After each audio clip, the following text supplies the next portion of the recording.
दोस्तों स्वागत है आपका प्रयागराज स्टेनो चैनल पर। आज की डिस्कशन 5 सेकंड में शुरू होगी। चैनल पर नए हैं तो चैनल को जरूर सब्सक्राइब कर लें। Ready start.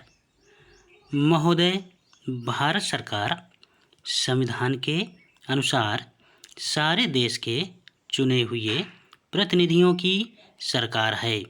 वहाँ लोकतांत्रिक पद्धति से कार्य होता है। भारत सरकार की तरह ही प्रांतों में प्रांत सरकार या प्रदेश सरकारें भी चुने हुए जनप्रतिनिधियों की सरकारें होती हैं, किंतु यदि राज्यों का प्रशासन केंद्र सरकार के हाथ में हो तो उस समय राज्यपाल केंद्रीय सरकार के प्रतिनिधि के रूप में शासन चलाता है।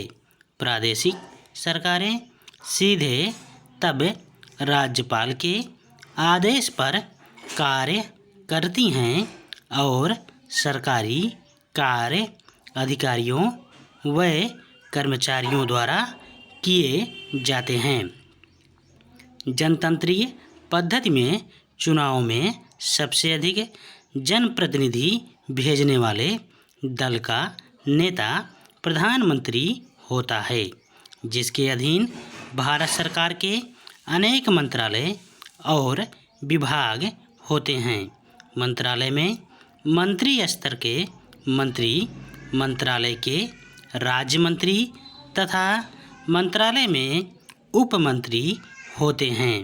मंत्रालय का मुख्य कार्यपालक अधिकारी मंत्रिमंडल सचिव, प्रधान सचिव, प्रेस सचिव, विशेष सचिव, मुख्य सचिव, अवर सचिव, संयुक्त सचिव तथा उनके अधीनस्थ अधिकारी होते हैं।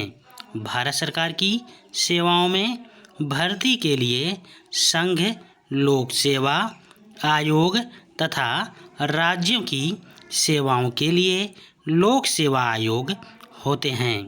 मंत्रालय के नीचे अनेक विभाग होते हैं, जिनके प्रमुख महानिदेशक, निदेशक, सहायक निदेशक आदि होते हैं। भारत सरकार के कई मंत्रालय हैं, जैसे सूचना एवं प्रसारण मंत्रालय, उद्योग मंत्रालय, वित्त मंत्रालय, गृह मंत्रालय, विधि और न्याय मंत्रालय आदि।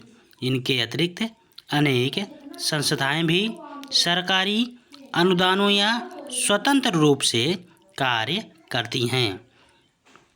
सभापति जी जो संस्कृति, भाषा, शिक्षा, खेल, संगीत, सामाजिक सेवा आदि में लगी रहती हैं।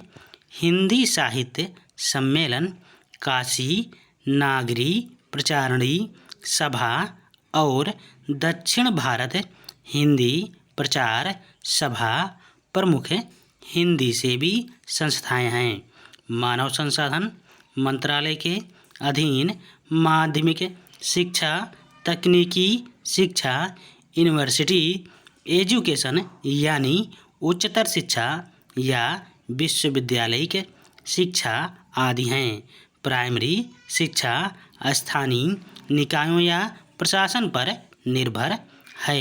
यूँ तो शिक्षा राज्यों का विषय है, किंतु इसे अब समवर्ती सूची में लाकर शिक्षा का प्रसार करने की तथा इस संबंध में निर्देश देने की जिम्मेदारी भारत सरकार ने ली है, ताकि शीघ्र विकास हो सके। ग्रामीण लोगों के उत्थान के लिए सहकारिता विभाग, पंचायती राज आदि संस्थाओं में ग्राम सेवकों, विकास अधिकारियों व जनप्रतिनिधियों की सीधे जिम्मेदारी दी गई है। यात्रा के लिए रेलगाड़ी, पैसेंजर गाड़ी, रेल कार आदि होती हैं।